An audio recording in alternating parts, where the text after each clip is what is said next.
kaligtasan mo sa Alerto 24. Arestado ang isang retiradong Amerikanong sundalo sa lungsod ng Tagaytay. Nahulihan siya ng ilang armas, pampasabog at iba pang gamit na panggera. Si Mav Gonzales, Alerto 24. May natanggap ng intelligence information ang CIDG Cavite na may isang Amerikano daw na iligal na nagtatago ng mga high-powered firearms at explosives.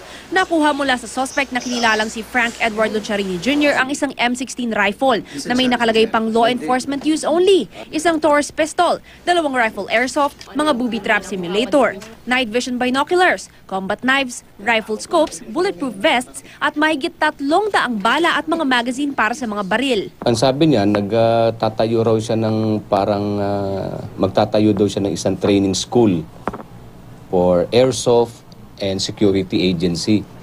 No, pero I doubt it, being a foreign national, hindi siya inaalaw under the law, Philippine law, na mag-possess ng ganitong karaming firearms and ammunitions. No? Di naman daw nanlaban si Lucharini at isinuko din ang mga armas. Lahat ng mga ito, walang lisensya.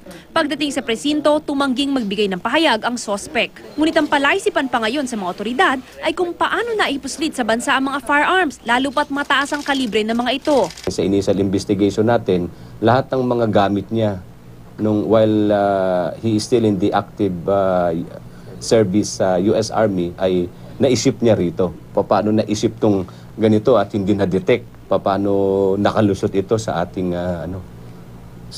customs? Maaaring kasuhan si Lucharini ng illegal possession of firearms, explosives and ammunition. Mav Gonzales, Alerto 24.